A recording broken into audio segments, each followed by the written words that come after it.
When Jack was just 4, his dad, Tom, left us. For the next 5 years, Tom was completely out of the picture. I'll never forget that first year. My little boy crying out, "I want my daddy." It was heartbreaking. Eventually, Tom started coming around again, but their relationship never really clicked.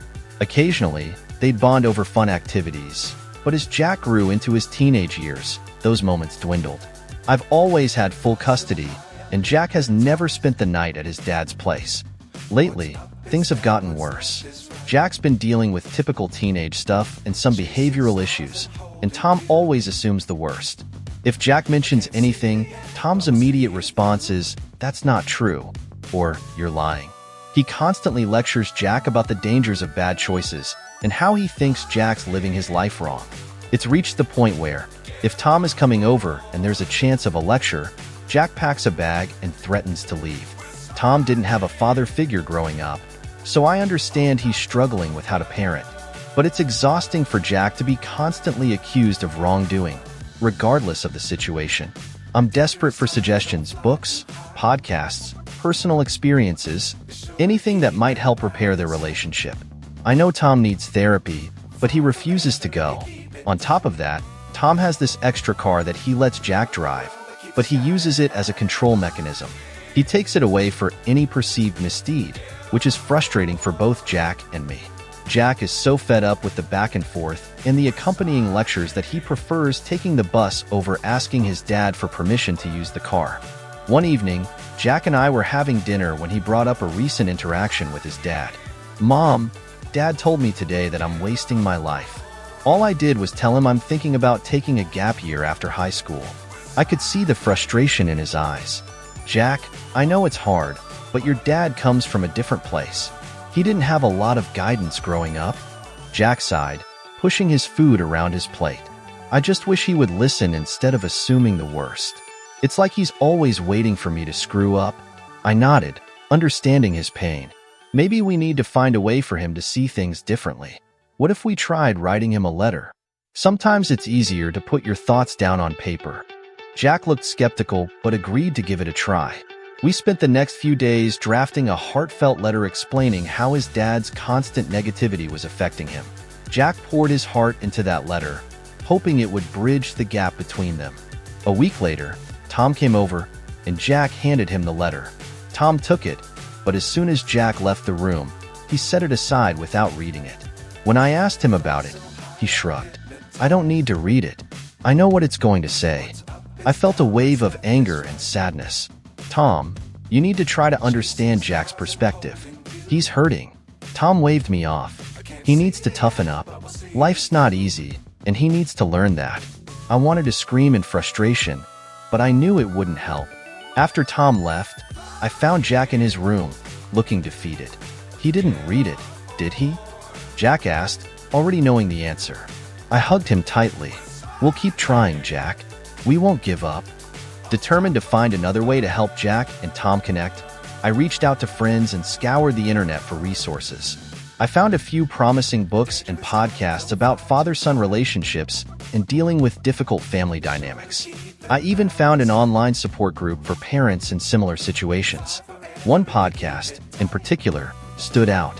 It featured interviews with both parents and teens who had successfully navigated strained relationships.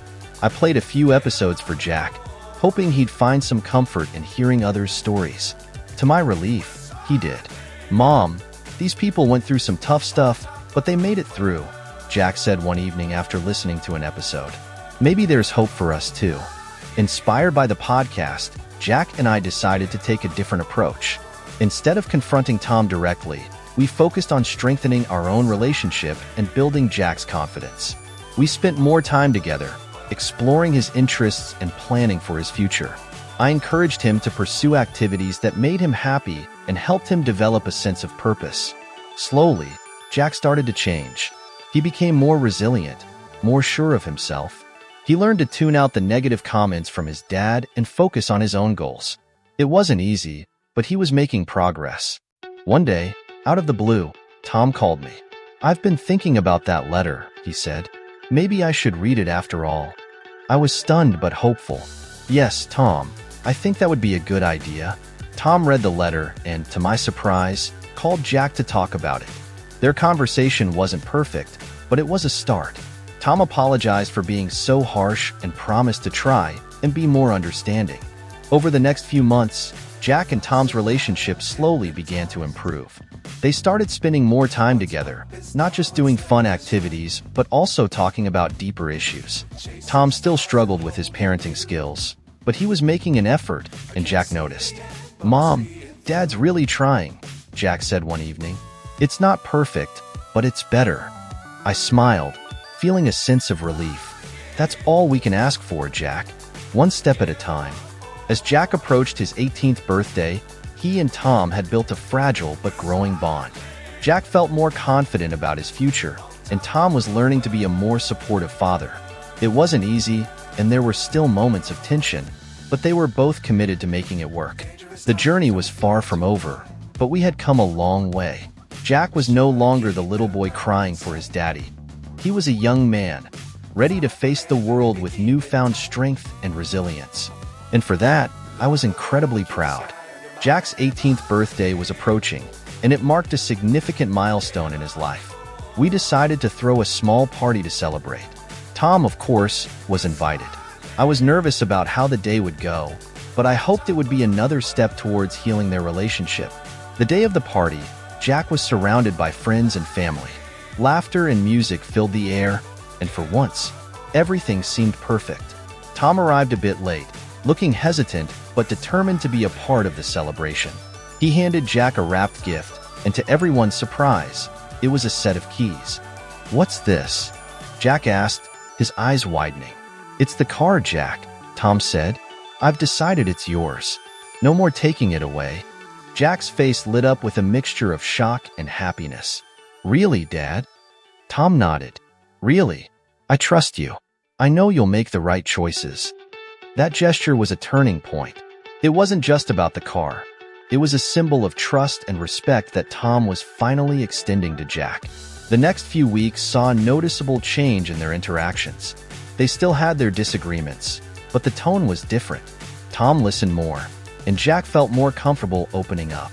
Jack decided to take a gap year to travel and gain some life experience before starting college. Initially, Tom was apprehensive, but after some long conversations, he understood Jack's desire to explore and learn outside the classroom. They even planned a short trip together to kick off Jack's adventures. Their trip was to a national park a few hours away. It was a simple, camping trip, but it turned out to be more than just a getaway. It was an opportunity for them to bond without the distractions of everyday life. They hiked, fished, and sat by the campfire sharing stories. For the first time, Jack felt like he was getting to know his dad as a person, not just an authority figure. One evening, as they sat under the stars, Tom finally opened up about his own childhood. "You know, Jack, I didn't have anyone to show me how to be a dad. I've made a lot of mistakes, but I'm trying to learn." Jack nodded. "I know, Dad, and I appreciate it. We're both learning, I guess." When they returned from the trip, both seemed more at ease with each other. Jack began his gap year, traveling to different states, meeting new people, and experiencing life in ways he had only dreamed of. Tom, now more supportive, would check in regularly, not to lecture, but to hear about Jack's adventures. Jack's confidence soared. He discovered a passion for environmental science during his travels and decided that was what he wanted to study in college. Tom was proud, genuinely proud, and their relationship continued to improve. Of course, there were still challenges. There were times when Tom would slip back into his old ways, but Jack was more equipped to handle it now.